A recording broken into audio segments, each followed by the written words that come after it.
Olá, internauta. Hoje aqui nos estudos do correiobrasiliense.com.br eu converso com Antônio Augusto de Queiroz, diretor de documentação lá do DIAP. O Toninho, como é conhecido, está lançando um livro chamado Por Dentro do Governo, Como Funciona a Máquina Pública. Vai ser lançado essa semana aqui em Brasília e é sobre isso que a gente vai conversar. Obrigado pela presença, viu, Toninho? Eu que agradeço, Sam. O livro fala de quê? Bom, o objetivo do livro é instruir ações de cidadania, informando a população de um modo geral como é que funciona o Estado brasileiro, quais são as instituições que o compõem, como é que ela decide, né?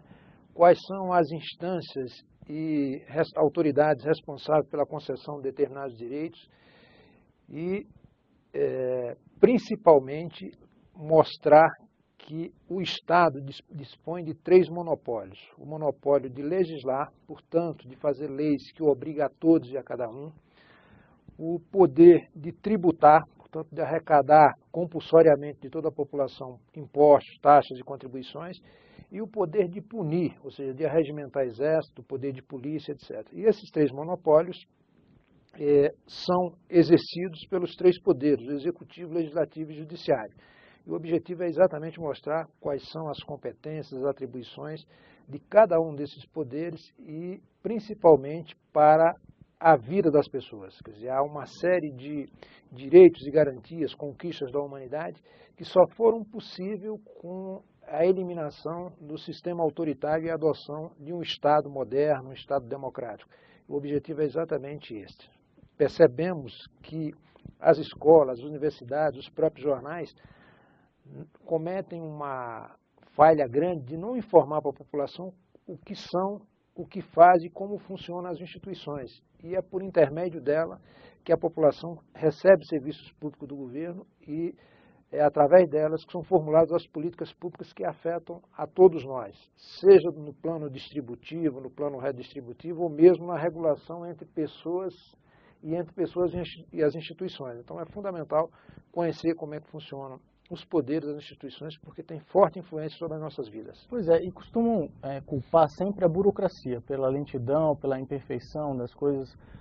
Você que é um especialista nessa área, você diria que um trabalho como esse tenta mais do que qualquer outra coisa ser didático, explicar mesmo para as pessoas, para o cidadão, para o servidor, qual é o tempo da máquina. É mais ou menos isso, Toninho? Esse é um dos aspectos abordados no processo, no livro, como é que o governo decide, em que tempo decide. Para isso é preciso conhecer esse rito, as normas e os procedimentos adotados para não se perder tempo. Por exemplo, há instituições em que você, ao pedir para acelerar determinado processo, você está anexando um documento a este processo em curso. E então esse processo é retirado da filha, que está às vésperas de uma decisão, para colocar no final da filha em função dessa anexação. Então são informações úteis e importantes para o cidadão, para que ele, antes de tomar qualquer providência em relação a uma demanda em curso no Poder Executivo, busque se informar como se dá o processo decisório, porque ele, em lugar de apressar, ele pode estar retardando desse ponto de vista. E outro aspecto importante é que há escassez orçamentária na administração pública, há escassez de quadros qualificados para conduzir e prestar serviço, e o cidadão, então, deve acompanhar par e passo as matérias de seu interesse, porque se ele não procurar, elas não vão, por geração espontânea e também pelo excesso de demanda e ausência de recursos, andar normalmente sem essa pressão. Então é fundamental ter essa ação de cidadania, essa cobrança, esse acompanhamento, sob pena de temas de seu interesse direto ficar preso lá durante muitos anos. Por exemplo, tem uma lei de anistia no Brasil que permite o retorno ao trabalho de milhares de pessoas que foram demitidos por ocasião do Plano Collor, mesmo em governos anteriores, e que foram anistiadas, mas o fato delas não terem procurado as instituições e acompanhado no tempo certo, perder a oportunidade de serem colocadas dentro das vagas disponíveis, né?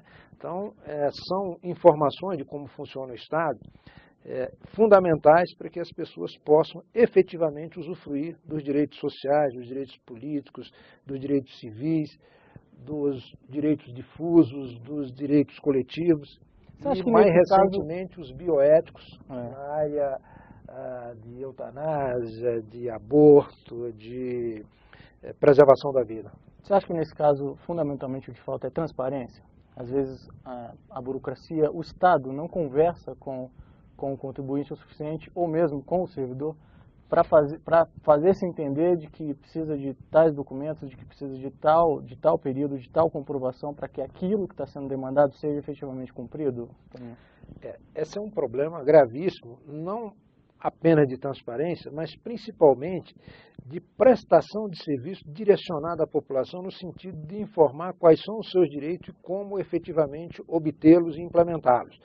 Os veículos de comunicação, as escolas, os sindicatos e outros meios de acesso à população não têm dado a devida divulgação a esses direitos. Muitas vezes até existe um manual, mas não tem essa divulgação ampla. E a população não tem conhecimento.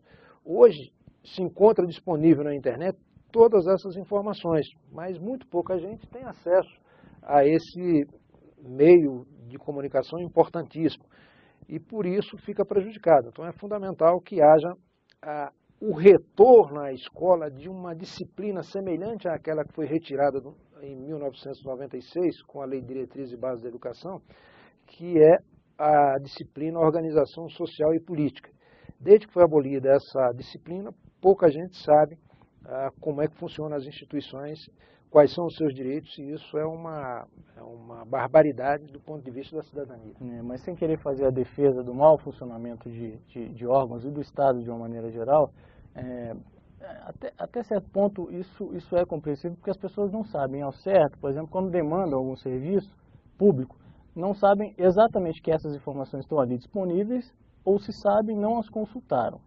Isso serve de meia-culpa ou também há aí uma divisão de responsabilidades? Eu acho que é uma divisão de responsabilidade. Quer dizer, o governo investe muito em publicidade para divulgar ações que necessariamente não significam implementação de direitos e esclarecimento sobre o funcionamento do Estado e que poderia canalizar esses recursos para divulgar exatamente coisas de interesse da maioria da população. Então, acho que tem todo sentido a sua reclamação, a sua observação nessa direção, de que deve mesmo direcionar para que a população possa saber quais são os seus direitos e como fazer para que tenha acesso a esses direitos. Tá legal. Toninho, o livro é sucesso garantido de público e crítica aí. Te desejo sorte. Muito obrigado por ter vindo aqui hoje, viu? Eu é que agradeço, senhor. E a você, internauta, muito obrigado também e até a próxima.